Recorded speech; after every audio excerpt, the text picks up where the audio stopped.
In a previous production on this channel, we looked at how the Dynon 3-screen HDX avionics suite interfaces with the new Flight Design CTLSi LSA. In this video, we'll take a closer look at the airplane with Flight Design USA's Tom Pagini.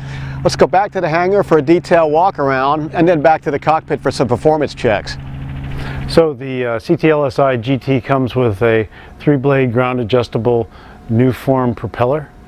Comes with all Whalen LED lighting, a BRS 6 1350 parachute system, Matco wheels, tires, and brakes, ACR 406 ELT, the full Dynon suite, and all the equipment that I just mentioned is all US made, which accounts for 40% of the value of the aircraft.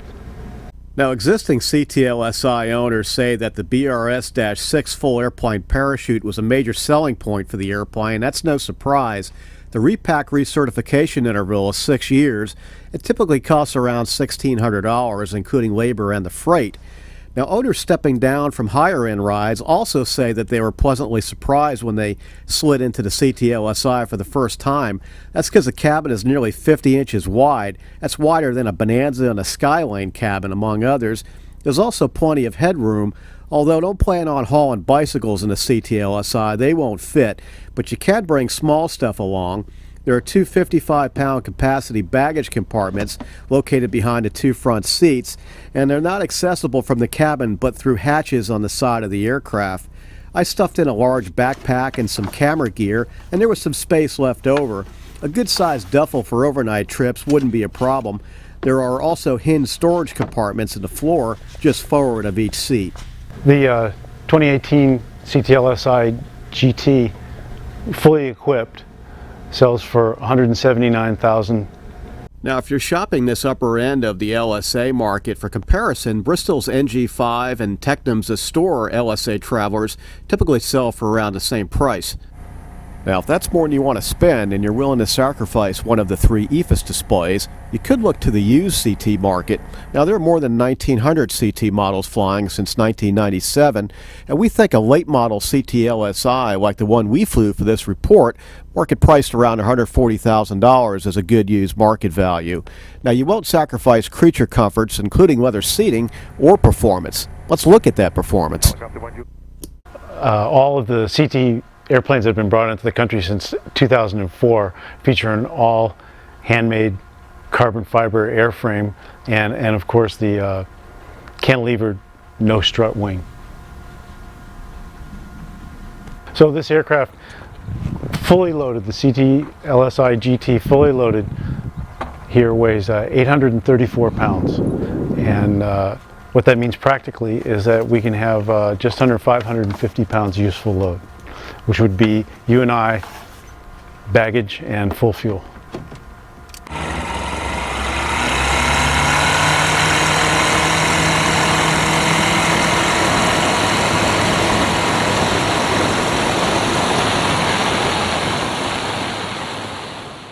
And our 1,310-pound takeoff weight seemed a good match for the Rotax 912 IS Sport.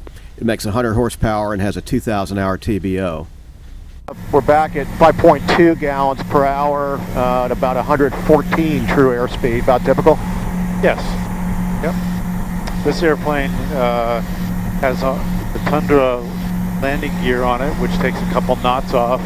So what we say is 112, 115 knots at cruise. And in the echo mode, throttle back to 5 gallons an hour at 5,200 RPM. That's the performance you see. When we're looking at indicated airspeed, calibrated airspeed is slightly lower, but so we're right in the money. And we're set up in a cruise configuration, -6-degree flaps. Yes. The airfoil has quite a bit of camber, so it's something that Maul has done, by the way, for a long time, is that you reflex the trailing edge similar to a sailplane to reduce camber. It also reduces torsional load on the wing, download on the tail. It's a neat trick.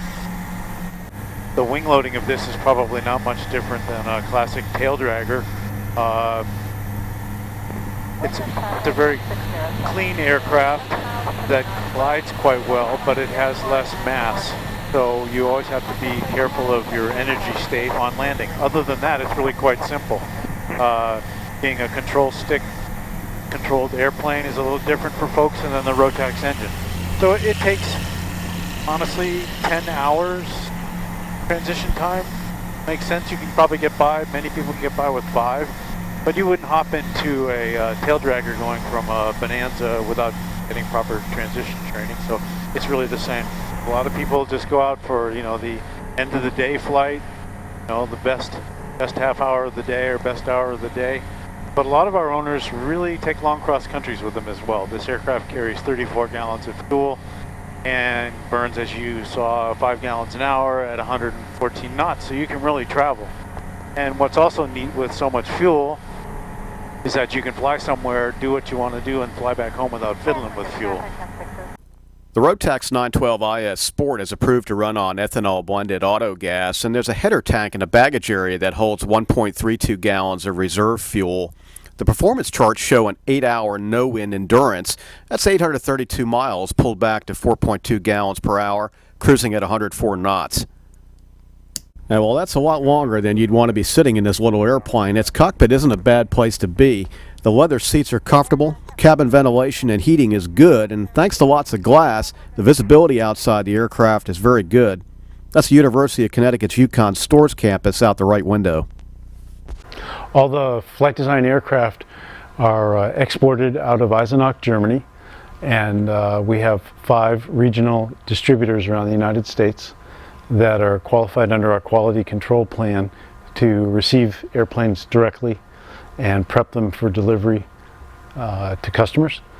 And we have 54 service centers around the United States that are associated with Flight Design. So there's a great support network and over 400 airplanes in the field with 400 owners around the United States. And you could read a full report on the Flight Design CTLSi GT in the June 2018 issue of Aviation Consumer magazine. Reporting for Aviation Consumer, I'm Larry Anglisano, and thanks much to Tom Pagini from Flight Design USA for the demo. Nice landing, Larry. Well, not really, although I did prove the impressive shock resistance of the Garmin Action Cam clamped to the winglet.